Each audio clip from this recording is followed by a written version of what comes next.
John Mercer sat in the VA hospital waiting room for 3 hours before anyone even looked in his direction. The fluorescent lights buzzed overhead, washing every face in pale exhaustion. The air smelled of disinfectant and cheap coffee. Around him, old veterans dozed in silence, each clutching a folder like it held the last piece of their dignity. The television on the wall played a commercial for luxury cars. John turned his eyes away. He had once driven armored convoys through desert storms. Now, he could not afford the gas for his pickup. His name was finally called. He stood up slowly, one knee creaking, a reminder of shrapnel still buried deep. The nurse did not meet his eyes. "You are here for the appeal, right?" "Yes. The surgery authorization," he said quietly. She clicked her pen. "There seems to be an issue with your coverage." Those words hit harder than gunfire. He handed her every document he had: medical reports, discharge papers, letters signed by his commanding officer. She flipped through them without care, sighing as if his pain was an inconvenience. "It says here your file is incomplete. Missing verification from the Department of Defense." John's throat tightened. "That is impossible. I submitted everything 2 months ago." She shrugged. "Then you will have to start again. New forms, new signatures." His voice cracked. "Ma'am, I do not have time for that. The doctor said I need this operation soon." The nurse looked at him like he was asking for charity. "I am sorry." Next. That word, next, ripped through him like a bullet. He had carried men bleeding in his arms, patched wounds with nothing but sand and courage, and this was how his country spoke to him now. He turned toward the exit, the room spinning. His medals flashed in his memory, bright, hollow circles of metal that no longer meant anything. Outside, rain began to fall, turning the parking lot into a mirror of broken lights. John stood under the gray sky, breathing hard. His chest ached, but it was not from the injury. It was from the betrayal. He walked toward his truck, passing a billboard that read, "We honor our heroes." The irony made him laugh. One of those laughs that comes from somewhere deep and dark. As he sat in his truck, he pulled out his phone and dialed the hospital again, hoping someone, anyone, would listen. The automated voice greeted him with cheer. "Thank you for calling. Your estimated wait time is 42 minutes. He hung up. The world outside blurred through the raindrops on the windshield. He pressed his forehead to the steering wheel and whispered to no one. What was it all for? A tap on his window startled him. An old man in a military cap stood there, holding out a cigarette. "You look like you could use one," the man said. John rolled the window down halfway. "I quit." "Yeah, me too." The stranger smiled and lit it anyway. "They deny you too?" John nodded. "They denied me 3 times. Said my PTSD is not severe enough. Maybe I should go back to the front lines and ask the bullets if they agree." The man laughed bitterly, the smoke curling around his words. Then he walked away, limping through the puddles, leaving John alone again. Something shifted inside him that moment. Not rage, not despair, something colder. The kind of silence that soldiers know before a mission. The kind that means enough is enough. He started the engine, the wipers slicing through the rain. He did not know it yet, but this was the first step toward the day that would make headlines across the country. The day when the man they ignored would become the man they could not stop talking about. He looked at his reflection in the rearview mirror. Tired eyes, unshaven face, scars faded by time. He whispered, "You still got one fight left, old man." The engine growled in reply. As he drove away, the hospital lights faded behind him. He did not look back, because somewhere inside, a storm had already begun. John Mercer sat beneath a flickering light that buzzed like a dying insect. The VA hospital waiting room was filled with the smell of disinfectant and hopelessness. Men in faded uniforms sat quietly, holding folders like they were shields against a system that had long stopped caring. His name was called. His heart lifted for a second. Hope was stubborn, even when it should have died years ago. The nurse behind the counter never looked up. "You are here for the authorization request?" "Yes," he said. "My surgery. The last appeal." She clicked her pen twice. "It says here your coverage has expired. Missing verification from the Department of Defense." John blinked. "That cannot be right. I sent everything. Twice." She slid his papers aside. "Then you will have to send them again." He tried to keep his voice steady. "Ma'am, the doctor said this operation cannot wait." Her eyes were already on the next file. Next, that word cut deeper than shrapnel. He stood there, every muscle tight, the years of discipline holding him still. Around him, no one moved. The other veterans looked away, pretending not to see his humiliation. They had felt it too. John turned and walked toward the exit. His boots echoed down the hallway, the sound too familiar, like the march of men toward something they could not control. Outside, the rain began to fall. He stood under it, face tilted to the sky, letting the cold water hide the sting in his eyes. On the wall behind him, a banner read, "We honor our heroes." He almost laughed. He climbed into his truck, the seat creaking beneath his weight. The world blurred behind raindrops on glass. He whispered, "What was the point?" No answer came. Only the soft hum of the engine and the faint ache in his chest. In that silence, something hardened. A seed. Small. Cold. Growing. The city lights flickered like distant flares as John walked home. Each step echoed memories of boots on desert sand, gunfire in the night, brothers calling out through the smoke. The war had followed him home. It just wore a different uniform now. His jacket was soaked. The rain mixed with the dirt on his hands, streaking down like old blood. He passed storefronts that glowed with warmth he could not afford. A group of teenagers laughed outside a burger joint. He did not blame them for their happiness, but it reminded him how far away he was from it. Down the subway steps, he saw a man sitting by the wall. A cardboard sign rested on his knees. Veteran. Hungry. John stopped. The man looked up. His eyes were the same as every soldier's after the battle. Tired, hollow, searching. "You served?" John asked. The man nodded. "Yeah, 20 years. Afghanistan." "You?" "Iraq," John replied. The man chuckled bitterly. "Different war. Same treatment." John handed him his last $5. The man stared at it for a long time before saying, "They used us. Every one of us. We were heroes when they needed headlines. Now we are just paperwork." John said nothing. There was nothing left to say. As he climbed back to the street, his reflection caught in a shop window. Medals once pinned proudly on his chest now replaced by exhaustion and doubt. The man staring back at him was not the soldier who had once led men through chaos. He was someone the world had forgotten. A bus roared by, splashing muddy water across his legs. He did not flinch. The night swallowed the city in silence. Somewhere deep inside, that seed of anger began to take root, twisting through every broken promise and empty salute. He looked toward the hospital's glowing tower in the distance and muttered, "They will remember me, one way or another." Then he turned and disappeared into the rain. Morning crept through the blinds in weak, gray light. The kind of light that did not bring warmth. Only the reminder of another day that looked just like the last. John Mercer sat at his small kitchen table, a chipped mug of cold coffee in front of him. The fridge behind him hummed, empty except for a few eggs and a half-used jar of peanut butter. He stared at the stack of unopened envelopes piled near the sink. Each one bore the same lifeless government seal, reminders of promises broken by bureaucracy. He had ignored them for days, maybe weeks. Hope was a slow poison, and he had overdosed on it long ago. But this morning felt different. The silence pressed too hard on his chest. He picked up the newest envelope, tore it open, and unfolded the letter. The words were as sharp as any weapon he had faced. "Your claim for medical coverage has been rejected due to incomplete verification from the Department of Defense. You may appeal within 90 days. Failure to do so will result in permanent closure of your file." He read it twice, 3 times. Each line blurred more than the last. His hands began to shake, not from fear, but from the slow burn of fury rising through his veins. Rejected. After 21 years of service. After 5 operations, 2 near-death evacuations, and a body that no longer obeyed him. He pushed the chair back so hard it scraped against the floor. His heart pounded, and a sharp pain shot through his chest. The sound of the fridge filled the room like mocking laughter. He turned his eyes to the wall across the kitchen. His medals hung neatly in a row, polished, framed, and utterly meaningless. Bronze Star, Purple Heart, Service Ribbon. Beneath them, a photo of his old unit. 12 men in dust-covered uniforms, grinning like they believed they would live forever. Half of them were gone now. He whispered their names under his breath, one by one. It steadied him for a moment.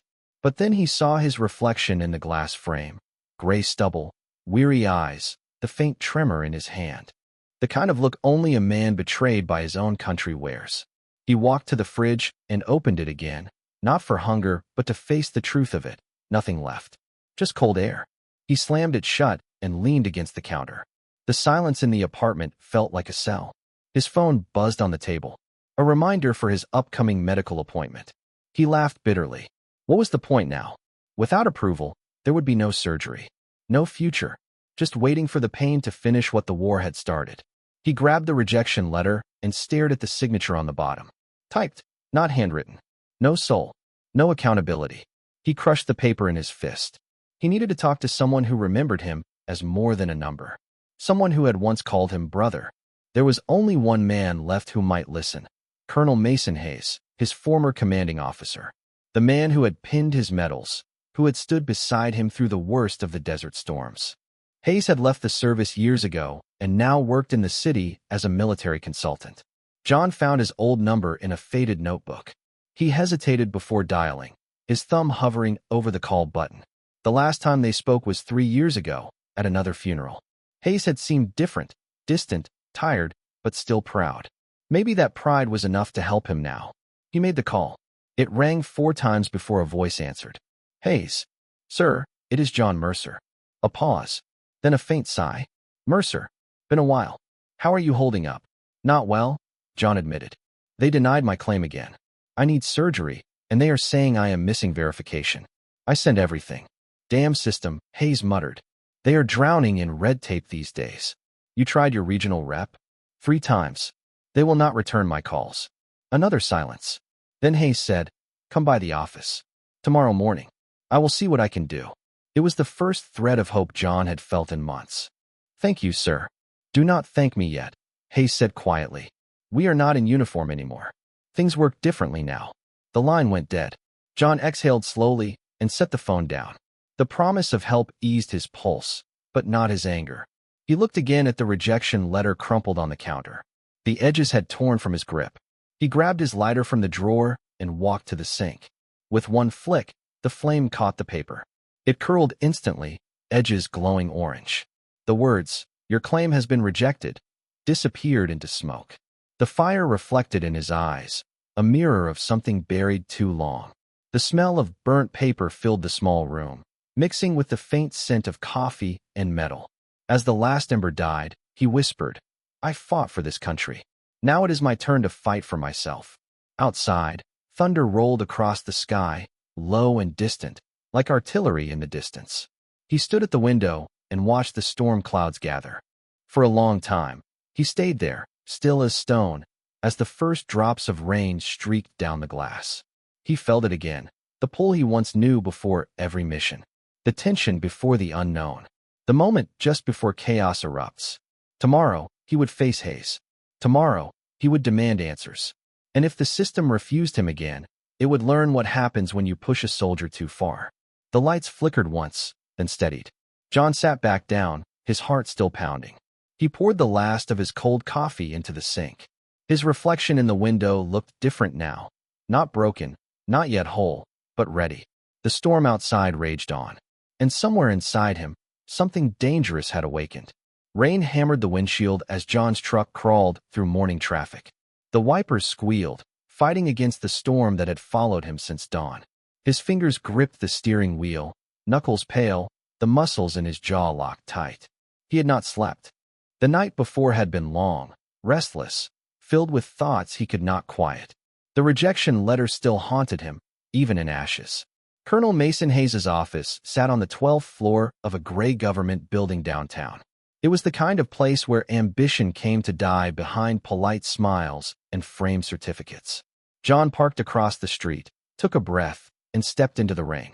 His boots splashed through puddles as thunder rumbled above, a slow, distant growl that felt like a warning.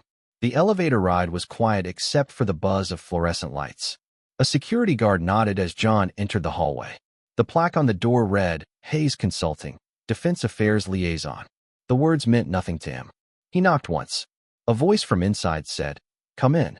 Hayes looked different than John remembered. The broad-shouldered officer who once commanded men under fire now wore a tailored suit and expensive glasses.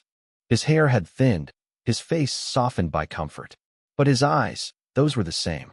Sharp, calculating, heavy with something that looked like guilt. "Mercer," Hayes said, standing to shake his hand. "You look like hell." "Feels about right," John replied. "Sit down." "Coffee?" "No, I did not come to drink." Hayes nodded slowly, sitting back behind his desk. Papers were neatly stacked, a computer screen glowing with unread emails. The office smelled of leather and dust. "So," Hayes began, "you mentioned trouble with your claim." "They denied it." Again, Hayes sighed and rubbed his forehead. "I made a few calls after you rang yesterday. The system is jammed. There are thousands of cases like yours waiting for approval." "I am not a case," John said quietly. "I am a man who served 21 years. I know that. Believe me, I tried to push it higher." And Hayes hesitated. "It is politics now. Budgets, elections, image control. The higher-ups will not move unless they see a benefit." John stared at him. "You are saying there is nothing you can do." "I am saying my hands are tied." "That is not the man I knew," John said. "The Hayes I followed into battle never hid behind excuses. This is not a battlefield anymore." John leaned forward, voice low. "That is where you are wrong." The words hung in the air like smoke. Hayes looked down at his desk, avoiding John's eyes. "You think I did not hate it too? I see men like you every week. The same faces, same stories. The government loves heroes when they are young and useful. Once the war ends, so does the gratitude. Then why stay in it?" John asked. "Why keep serving people who forgot what service means?" Hayes's jaw tightened. "Because it is the only way I can still help. Sometimes." John shook his head. "Sometimes is not enough." He stood up. The chair scraped loudly against the floor. For a brief moment, their eyes met. The soldier and the commander, once bound by loyalty, now separated by walls of policy and compromise. "Mercer," Hayes said quietly, "let me give you advice. Walk away from it. The system does not care who bleeds for it. Do not let it break you." "It already did," John replied. He turned and walked out. The door shut softly behind him, but the sound felt like finality. In the hallway, he stopped by a window overlooking the city. The storm clouds hung low, dark and heavy. Below, people rushed through the streets with umbrellas, their faces blurred by the rain. None of them would ever know his name. None would care that the man who once carried the flag now carried debt and disappointment. He stepped into the elevator. As it descended, he watched his reflection in the mirrored wall, a tired man in a worn jacket, eyes hollow, posture rigid. The ride down felt longer than the climb up. Outside, the storm had worsened. Wind tore at his coat as he crossed the street. He climbed into his truck, started the engine, and sat in silence. His hands trembled on the steering wheel. The rain drummed on the roof like gunfire. He drove with no destination, weaving through the gray blur of the city. Every building looked the same, every face indifferent. The voice of Hayes echoed in his mind. "My hands are tied." By late evening, the sky was black. Lightning flashed over the skyline, illuminating the wet streets. John parked near the river and turned off the engine. The sound of thunder rolled over the water. He reached into the glove compartment and pulled out another copy of the rejection letter, the one he had printed for reference. The paper was creased and damp from his pocket. He read the first line again.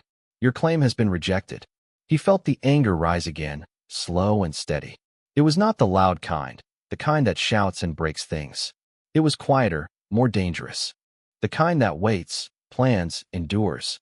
He took out his lighter and flicked it open.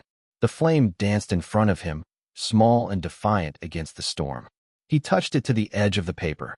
The fire spread quickly, curling the words into black ash. Outside, thunder roared.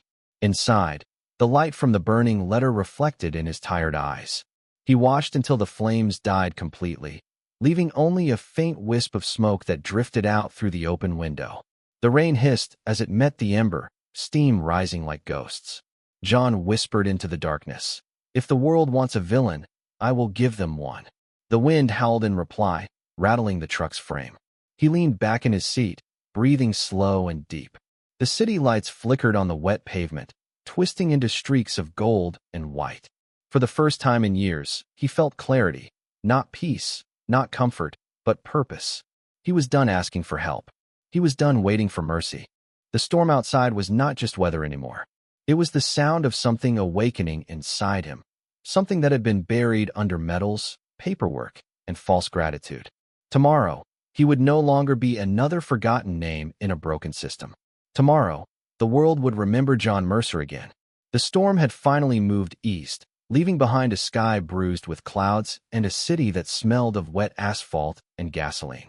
John Mercer drove aimlessly through the late-night streets until the glow of a neon sign caught his eye. Mel's 24-hour diner. The sign flickered in pink and blue, half dead like everything else in this part of town. His stomach growled. He could not remember the last proper meal he had.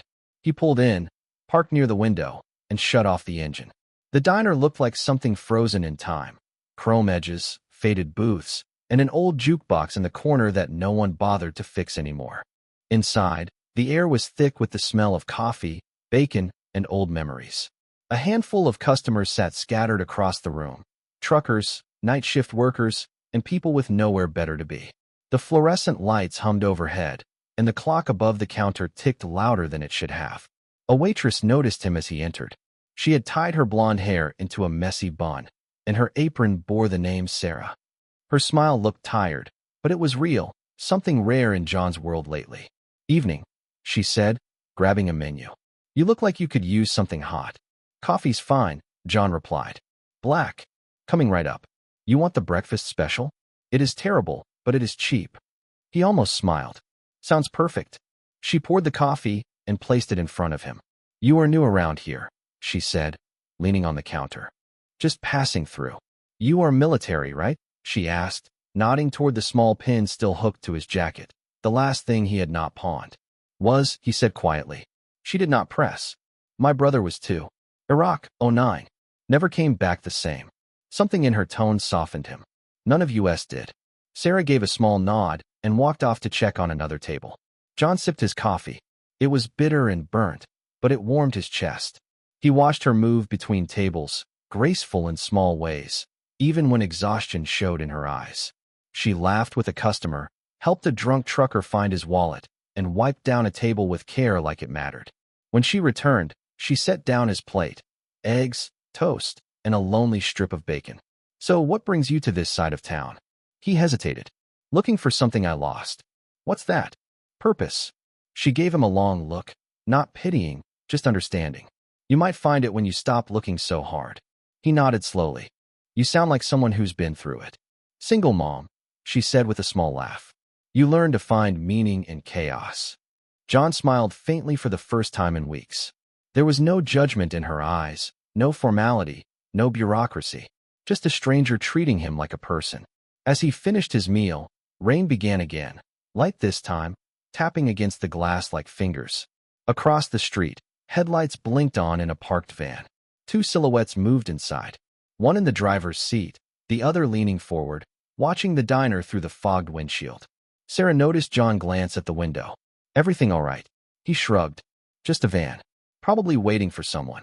She peered outside, but saw nothing unusual. "You sure?" "Yeah." He forced a small smile. "Old habit. Always scanning the perimeter." She chuckled. Soldier instincts die hard. When he finished his food, he reached for his wallet. Sarah waved a hand. "Half off for veterans." "House rule." He hesitated. "You will get in trouble for that." "I own the house," she said simply. John left a few extra bills on the counter. "For your kid," he said. "You do not even know her." "I do not have to." She smiled softly. "You are one of the good ones." For a moment, the diner felt like the only warm place left in the city. As John stepped out into the rain, he glanced again at the van. The engine started. Its headlights cut through the drizzle. The driver watched him for a second too long before pulling away. John's instincts tightened. The movement was practiced, deliberate. He filed it away in his mind. Not paranoia, just awareness. The streets teach you when something is wrong. He climbed into his truck and sat for a moment, watching Sarah through the diner window as she wiped down the counter. A single mother working graveyard shifts while the world forgot her. In some twisted way, they were the same. Both left behind by a country that only remembered people when it needed them. The rain grew heavier again. He started the engine and drove off, the diner's neon lights fading in the mirror. The next morning, sunlight broke through a thin haze. John sat at his kitchen table, scrolling through the morning news on his old phone. The screen froze twice before loading the headline. Two men wanted in string of overnight robberies. Below it were blurry images from security cameras, convenience stores, gas stations, a liquor shop. And in one grainy still, parked outside one of the scenes, was the same van he had seen outside the diner. He leaned back, the coffee in his hand trembling slightly. So it was not paranoia. He had seen the face of trouble without knowing it. He zoomed in on the photo. One of the men had a tattoo on his neck, a snake coiled around a dagger. He remembered it clearly now. The passenger in the van had turned his head just enough for John to catch a glimpse before they drove off. The report said the men were armed and dangerous. The police were asking for witnesses. John stared at the screen for a long moment. The rain from last night echoed faintly in his ears. He thought of Sarah, working another night shift at that diner, smiling through exhaustion, unaware that danger had sat just a few feet away. Something inside him stirred. Not rage, not fear, but that old, buried instinct again. The one that told him the world was about to shift. He closed the phone, stood up, and looked out the window. The city stretched beneath him, restless, hungry, unpredictable. He had tried to move on, to live quietly, to disappear. But maybe the world was not done with him yet. And somewhere, parked in another shadowed street, that same van waited, its engine idling, its next plan forming. The storm had passed outside, but inside John Mercer's life, it was just beginning again. Friday morning came with the kind of stillness that always felt wrong to John Mercer. The sky was bright, but the air carried a tension he could not name. He stared at his last paycheck on the table, the numbers printed in dull ink. It was barely enough to cover rent and groceries, but it was something. He folded it carefully, slid it into his jacket pocket, and headed out. The city was alive in its usual rhythm. People rushing with coffee cups, horns blaring, the hum of normal life that had long stopped feeling normal to him. He drove to the local bank, a squat brick building at the corner of Elm and Hanover, its windows tinted to hide the boredom inside. He parked his truck across the street, locked the door out of habit, and stepped into the flow of pedestrians. His boots clicked against the pavement as he crossed to the glass doors. Inside, the cool air smelled faintly of carpet and money, sterile, impersonal. The line was short. A mother held her child near the counter, whispering softly to keep him still. An elderly man filled out a deposit slip at the far table. A young teller smiled mechanically at each customer.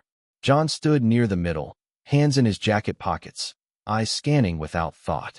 Old habits. The walls, exits, security cameras. He noticed everything. He told himself it was just another errand. Nothing more. Then, the front doors slammed open. The sound was sharp, metallic. The kind that cuts through chatter and turns air into ice. Two men entered, faces hidden behind ski masks, guns raised high. The taller one barked orders, voice harsh and cold. Everyone down. Hands where I can see them. The woman with the child screamed. Someone dropped a coffee cup. It shattered across the floor. John's pulse spiked, but his mind did not panic. It shifted. Instinct took over. The soldier buried inside him surfaced like it had been waiting for this moment. He dropped to a knee beside the nearest counter, eyes darting across the room. The men moved with sloppy coordination, nervous, jittery. Not professionals. The taller one was shouting, pacing too much. The other kept watch near the center, waving his gun like it made him invincible. But then John saw something no one else did. A third man, near the exit, half in shadow, pretending to be one of the customers caught in the chaos. His jacket bulged on the right side, too stiff for fabric, too heavy for a wallet. The man's hand hovered near it. His eyes were not afraid. They were waiting. There it is, John thought. The real one. The taller robber yelled at the tellers to fill a duffel bag. One of them fumbled with trembling hands. The shorter robber cursed and fired a shot into the ceiling. Screams erupted again. The child cried. Glass rained down from the broken light fixture. John's breathing slowed. His focus sharpened to a razor's edge. Every sound was amplified. The scrape of shoes, the click of a safety switch, the sobbing from the corner. He counted steps, distances, angles.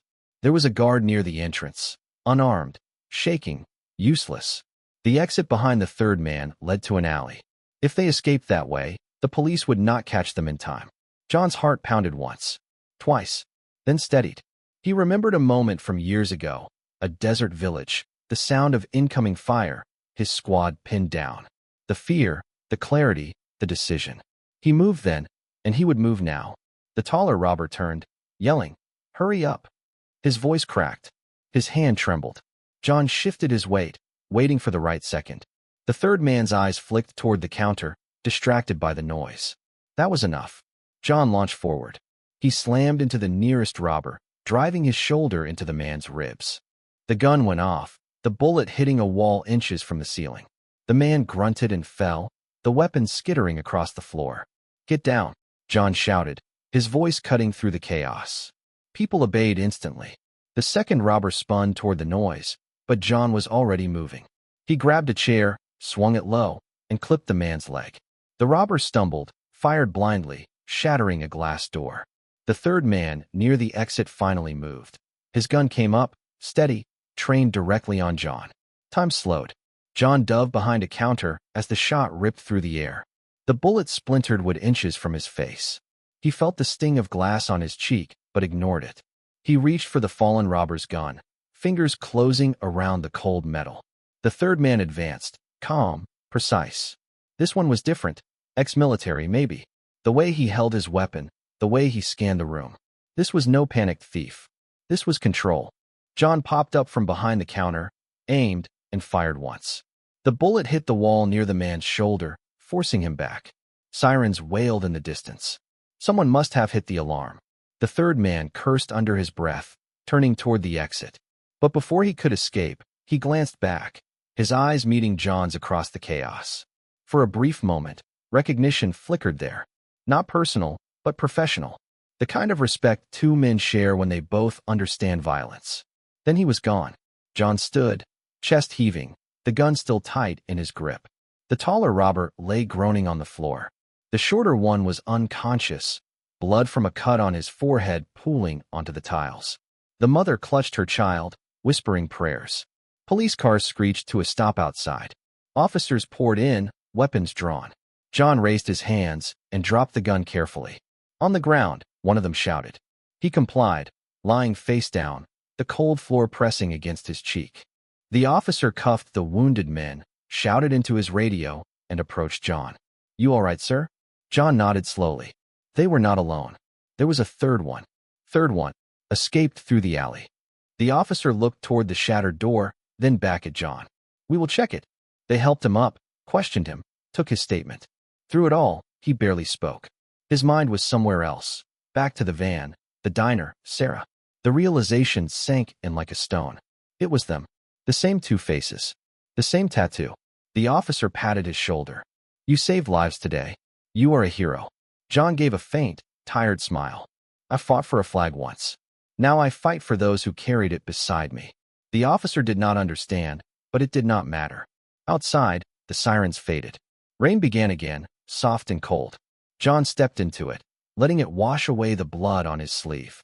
He looked down the alley where the third man had vanished. The city was quiet again. Too quiet. He knew this was not over. Not yet. The air inside the bank felt heavy, thick with fear, gunpowder, and adrenaline. John's heart hammered in his chest, but his mind was calm. The chaos around him slowed until every sound stretched thin, the clicking of a gun's safety, the sob of a mother, the trembling breath of a child under a nearby table. The taller robber screamed again, waving his gun wildly. The duffel bag was half full of cash, bills spilling out like loose feathers. The second man limped toward the exit, blood trailing from the gash on his leg. The third, the one who had slipped away, was gone now. John crouched low, moving carefully through the mess of overturned chairs and shattered glass. Every motion felt deliberate, precise. He could hear his own breathing. He counted 3 seconds between each inhale, the same rhythm he had used years ago to steady his aim under enemy fire. Then he saw her, a small girl, maybe 7 or 8, crouched beneath one of the tables. Her hands were over her ears, eyes wide and wet with tears. Her mother was pinned behind the counter, unable to reach her. The taller robber shouted again. "Hurry it up." I said hurry. His gun jerked toward the tellers. The sound was enough to make the girl whimper. It broke John's restraint. He surged forward. The motion was sudden, controlled chaos. He grabbed the nearest chair and hurled it across the room. It crashed into a counter with a deafening crack. The robbers turned instantly toward the noise, confused, angry. John was already moving. He lunged low, slammed into the taller man's legs, and tackled him hard to the floor. The gun fired once, the bullet shattering a glass partition inches from the child's head. Screams filled the air again. John twisted the man's wrist, the gun clattering away. The robber swung wildly, catching John in the jaw. Pain flared, but it only fueled him. He drove his elbow into the man's ribs, felt the breath leave his body, and yanked him into a chokehold. The man thrashed, cursed, then went limp. John rolled away, gasping, eyes scanning for the next threat. The second robber had drawn his weapon. Their eyes locked. John dived behind the nearest counter just as the gun went off. The bullet splintered the wood, grazing his arm. The burn of torn flesh stung deep, hot blood seeping through his sleeve. He pressed his hand against it, hissed under his breath, then moved again. The robber fired another round, shouting, "Stay down, old man." John ignored him. He ducked behind an overturned desk and spotted the gun the first robber had dropped. He reached out, pulled it toward him, and checked the magazine. 3 bullets left. Enough. The sound of sirens wailed outside, distant but growing. Blue and red lights began flashing against the shattered glass front. The robber panicked. "We gotta go," he shouted to his unconscious partner. John stepped out from behind the counter. "It is over. Drop it." The man swung toward him, shaking, eyes wide. "You think you are some kind of hero?" John's tone was steady. "No, just tired of watching good people bleed." The robber fired. The shot went wide, ricocheting off a pillar. John returned 1 round. Not to kill, just close enough to make the man flinch and stumble backward. The robber cursed, grabbed the duffel bag, and bolted toward the door. John followed, limping, arm throbbing. He could hear the police outside shouting commands. The front door burst open as the robber sprinted through, desperate to escape. And then, fate intervened. Sarah. She was walking toward the entrance, holding a paper bag and a coffee cup, her face lit with surprise at the flashing lights. She froze when she saw the masked man burst out, gun raised. "Move!" the robber yelled, shoving past her. The coffee hit the ground, spilling across the sidewalk. Sarah stumbled, nearly falling. John saw it unfold in seconds that felt like minutes. His body moved before his mind could think. He pushed through the shattered doorway, ignoring the pain in his arm, and shouted, "Sarah, down." The robber spun, aiming his weapon. John charged. The two collided hard, the gun firing once into the air. The sound cracked like thunder. John wrestled for control, their boots scraping on the wet concrete. Sarah ducked behind a car, terrified. The robber's elbow smashed into John's injured arm. White-hot pain tore through him, but he refused to let go. He twisted, drove his shoulder into the man's chest, and slammed him against the wall. The gun fell, clattering to the ground. The man kicked back, catching John in the ribs. For a split second, John faltered, but then he saw the reflection in the bank's broken window. Sarah, watching, frozen in fear. The little girl inside, still crying under the table. The police shouting from behind their cars, weapons drawn, but no clear shot. He could not fail here. Not again. John lunged, grabbed the robber's jacket, and threw him to the ground. The man's head hit the concrete with a dull thud. The fight left him instantly. Silence followed, broken only by the distant echo of the sirens and the soft sob of the child inside. John stood still, chest heaving, blood soaking his sleeve. His knees trembled, the adrenaline fading, leaving only exhaustion and pain. The police stormed in moments later. They cuffed the robbers, secured the scene, and guided the hostages out. Medics rushed to check on the wounded.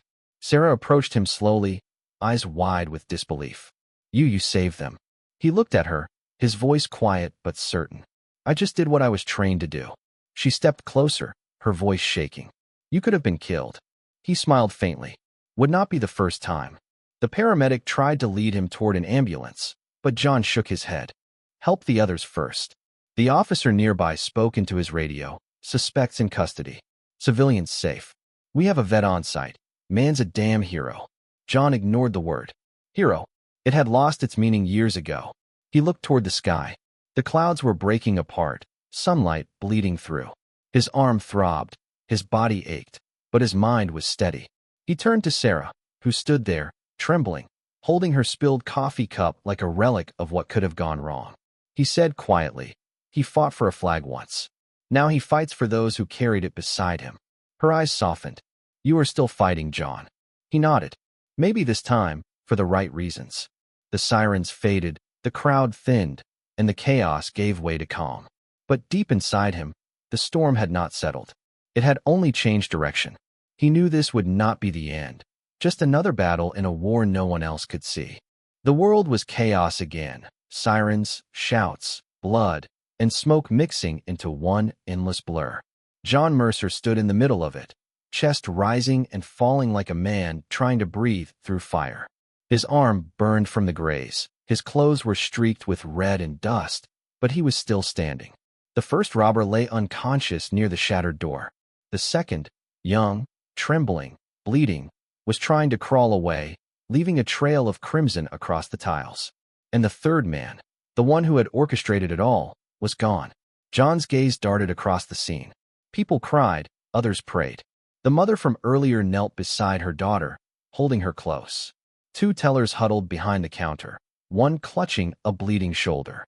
A man near the exit was sprawled on the floor, moaning, blood pooling beneath his thigh. Then came the scream. Help! He's losing too much blood. John turned toward the sound. The injured man's face had gone pale, lips trembling, eyes wide with shock. The bullet wound in his leg was gushing fast. But through the broken glass door, John saw movement. A dark figure sprinting down the street, gun still in hand. The third robber, the one who had escaped earlier. His instincts split him in half. One part screamed to pursue. Years of training drilled the command deep into his bones. You finished the mission. You neutralized the threat. The other part, the one forged in hospitals, funerals, and guilt, told him to stay, to help, to protect what was in front of him. His eyes flicked between the two, between a man dying on the ground and a criminal vanishing into the city. For a heartbeat, he froze. Then the decision came. Not clean, not easy, just human. He dropped to his knees beside the wounded man. Hold on, he said firmly, voice low but steady. You're not dying here. The man's breath came in quick gasps.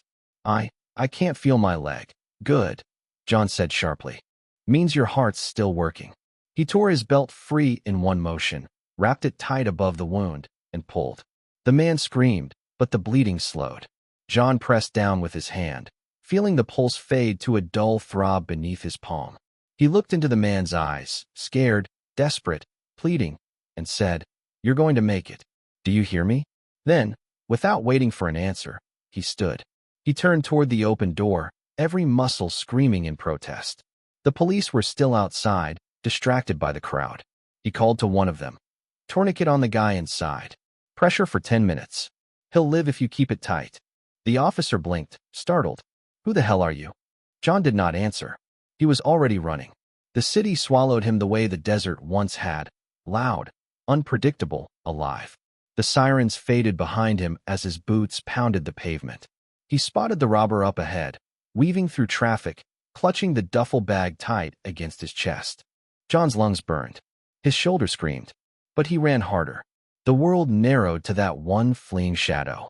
Every flash of motion brought a memory. A street in Fallujah. A chase through dust and chaos. The same pounding heartbeat. The same sound of bullets slicing the air. Only now, the enemy was not a soldier.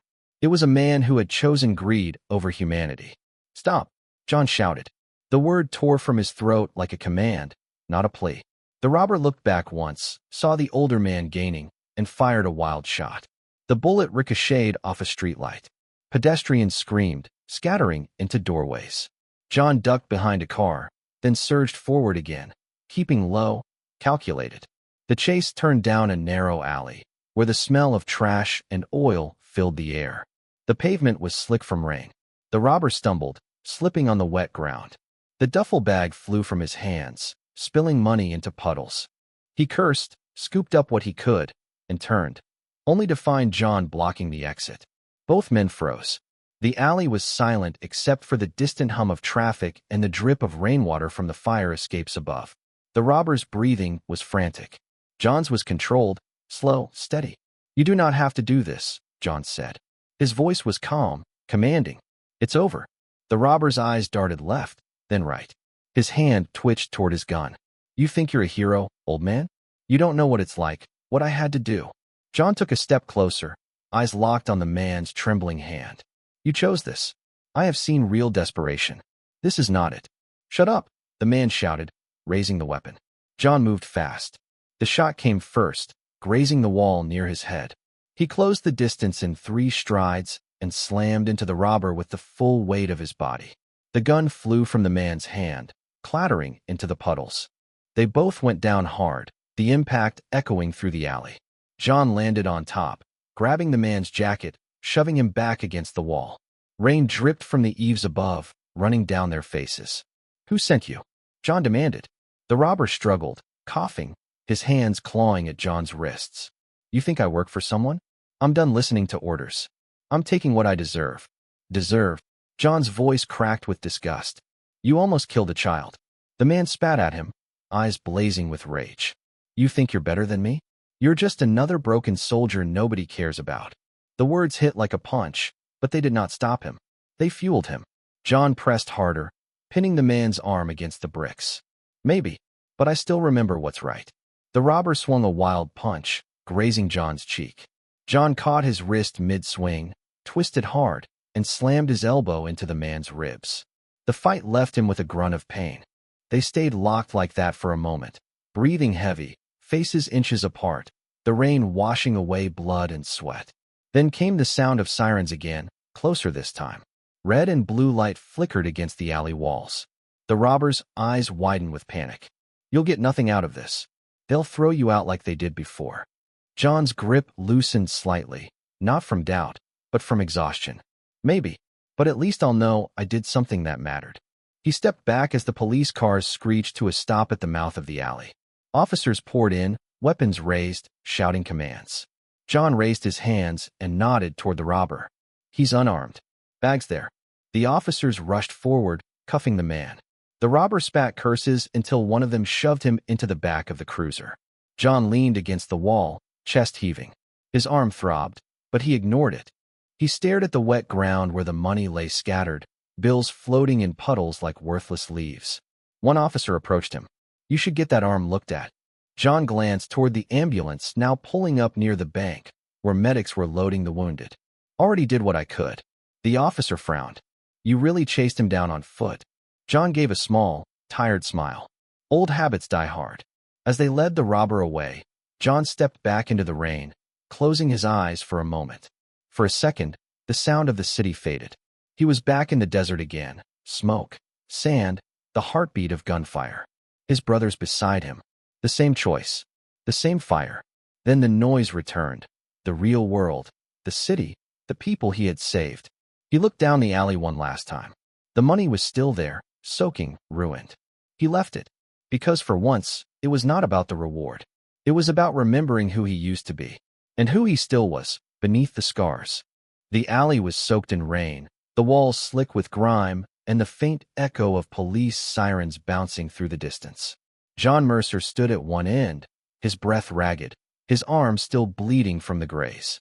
Across from him, the last robber, the one who had orchestrated everything, was cornered, chest heaving, gun trembling in his grip. They faced each other in silence. Water dripped from the fire escape above, tapping rhythmically on the wet pavement. Every drop sounded louder than it should have. John's boots were rooted to the ground, his hands half raised. His pulse thudded in his ears. Put it down, John said evenly, voice calm, steady. There is nowhere left to run. The robber sneered. You don't get it, old man. I'm not going back. You'll die here if you keep that gun up. Then I'll die standing. The robber spat, eyes wild, finger twitching on the trigger. John saw the telltale flick of muscle in his arm, the minute shift in stance. Years of combat taught him what was about to happen. But his body froze, not from fear, but from memory. The alley faded. Suddenly, he was back in Iraq. Dust instead of rain. Sand instead of concrete. His brothers in arms shouting orders through static-filled radios. The flash of gunfire lighting up a ruined street. The weight of a dying soldier in his arms, whispering his last words before the world went quiet. Mercer moved. The memory slammed into him. The smell of burning oil. The sound of helicopters above. The flash of an explosion that had taken 3 men he loved like family. And just like that, He was there again, not standing in an alley but kneeling beside them, blood and sand in his hands. His vision blurred. His breath came shallow. The robber's voice snapped him back to the present. You should have stayed down. The gun lifted. John tried to react, muscles tensing to dive, but he was half a second too late. A gunshot cracked through the alley. Sharp. Echoing. Final. John flinched, expecting pain, but none came. The robber's body jolted, his expression twisting in confusion. For a moment, he looked almost surprised. The gun slipped from his hand and clattered onto the wet ground. He staggered backward 2 steps, then collapsed into the puddles with a dull, lifeless thud. Smoke drifted in the rain. John's head snapped toward the source of the shot. At the mouth of the alley, trembling, her eyes wide and terrified, stood Sarah. Her hands clutched a pistol, the security guard's weapon, the one dropped earlier in the chaos. Her fingers still rested on the trigger, knuckles white, arms shaking as if her body did not yet understand what she had done. For a second, neither of them spoke. The world seemed to hold its breath. Then she dropped the gun. It hit the pavement with a hollow clank. She covered her mouth, gasping, staring at the man she had just shot. John took a step toward her. Sarah. Her voice broke. He was going to kill you. He nodded slowly, walking closer, his movements gentle, deliberate. You saved my life. Her tears mixed with the rain. I did not mean to. I saw you running after him, and I could not let you die after everything you did. John knelt beside her, his own body trembling from adrenaline. He reached out, steadying her hands. They were ice cold. You did what you had to. She shook her head violently. No, you do not understand. I killed someone. John's grip tightened slightly, enough to ground her. You saved someone. Me. That's what you did. The sirens grew louder now, closing in. The red and blue lights began to flicker against the alley walls again. Sarah fell to her knees, staring at the fallen robber. He looked so young. John followed her gaze.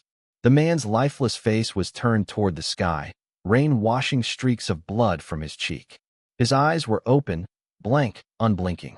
He made his choice, John said quietly. And so did you. 2 officers rushed into the alley, weapons raised. Drop it. Hands up. John lifted his hands calmly. She's unarmed. The weapon's on the ground. He was going to shoot me. The officers scanned the scene, then holstered their guns as backup arrived.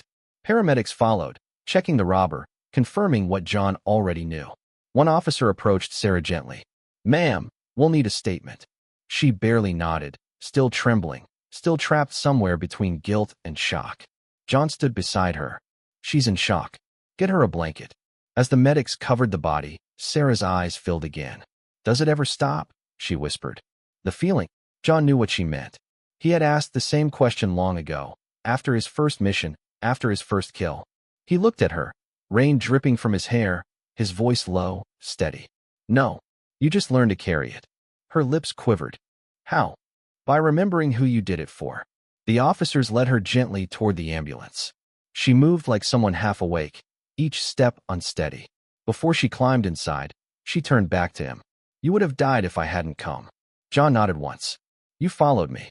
She gave a faint, broken laugh. Guess I was tired of waiting tables while heroes bled in silence. He almost smiled at that. You're braver than most soldiers I've known. The door shut. The ambulance lights painted the walls red, then blue, then red again as it pulled away. The rain kept falling, relentless.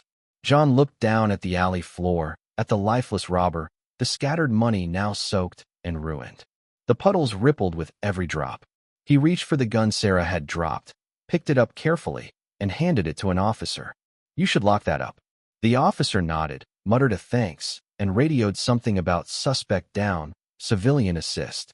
John stared at the sky. The clouds were breaking apart now, just enough for the faintest glow of sunlight to push through. The light touched the puddles, the broken gun, and the body. It all looked the same, just another battlefield. Different uniforms, same cost. He took a slow breath, feeling the ache in his arm, the weight of what had just happened. For a long time, he stood there alone, letting the rain wash away the blood on his hands. He had fought wars that made headlines. But this was the one no one would ever see.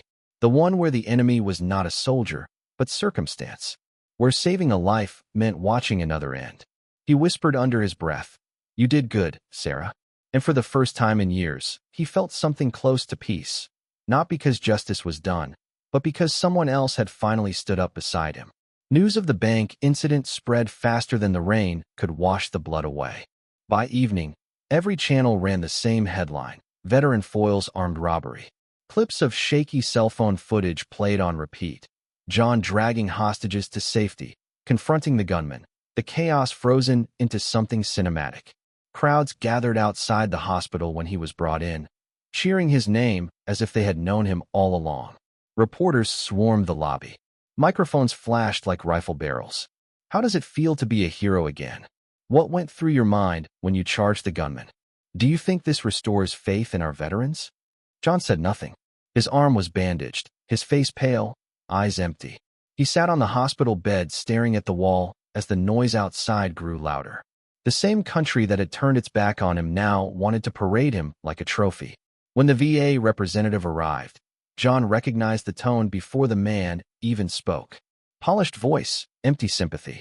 We're all so proud of you, Mr. Mercer. Your courage has reminded the nation what real service means. The department would be honored to feature you in our new outreach campaign, From Soldier to Citizen, a success story. John stared at him. The irony was suffocating. Months ago, they had lost his paperwork, denied his treatment, left him to rot in silence. Now they wanted to turn him into a poster boy. He asked quietly, "Did my coverage suddenly get approved?" The man shifted awkwardly. "We're reviewing that." John cut him off.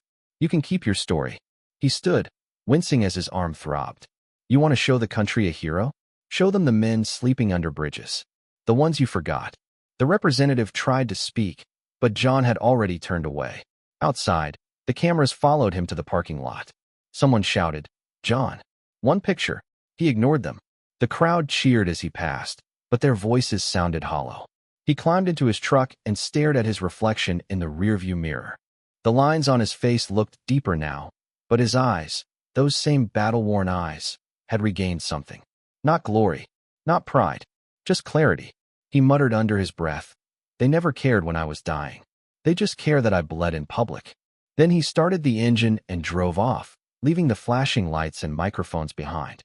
Months later, the case returned to haunt him. One robber had survived. His lawyer filed a lawsuit against the police, claiming excessive force and civil rights violations. Somehow, John's name ended up on the witness list. The courtroom smelled of varnish and arrogance. Reporters lined the benches, waiting for another story to feed on. The defense attorney wasted no time. "Mr. Mercer, is it true you have a history of aggression? That you were once diagnosed with post-traumatic stress disorder?" John's jaw tightened. "I was diagnosed with survival." The lawyer smiled coldly. "Answer the question." "Yes. I have seen things you could not stomach." The attorney turned to the jury. "So you admit you are unstable?" John leaned forward. "No. I admit I am alive." Murmurs rippled through the courtroom. The judge called for silence. The lawyer tried again, voice sharp. "You chased a suspect instead of waiting for police. You tackled armed men. Isn't that reckless?" John looked him dead in the eye. "Someone had to move while you people were still writing reports." The jury stirred. Even the judge hid a flicker of respect. But the lawyer kept pressing, digging through his military past, waving documents that painted him as dangerous. John's composure cracked only once, when the man said, "You veterans think you're still at war. Maybe you can't tell peace from violence anymore." Before John could reply, Sarah stood from her seat in the gallery. "Objection, Your Honor," she said firmly, though she was no lawyer. "If he can't tell peace from violence, then maybe the rest of us never knew what either meant." The courtroom went silent. The judge cleared his throat. "Miss, you're not authorized to speak," but the damage was done. The words hung in the air like a verdict. When it was over, the case collapsed under its own hypocrisy. John walked out without celebration, without bitterness. Just tired. Outside the courthouse, Sarah met him on the steps. "You held your ground," she said softly. He nodded. "I've been doing that my whole life." Months later, sunlight poured through the windows of a small building at the edge of town. A faded sign read, "The Mercer Center for Veterans and Families." Inside, laughter echoed. Tables filled with coffee, conversation, and life. Sarah arranged flyers on a bulletin board, smiling when she saw John fixing a flag above the doorway. not the stars and stripes, but a simple banner that read, "No one left behind." Reporters called it charity. The government called it partnership. John called it justice. He looked out at the men and women he now served and said quietly, "I fought for a flag once. Now I fight for those who carried it beside me."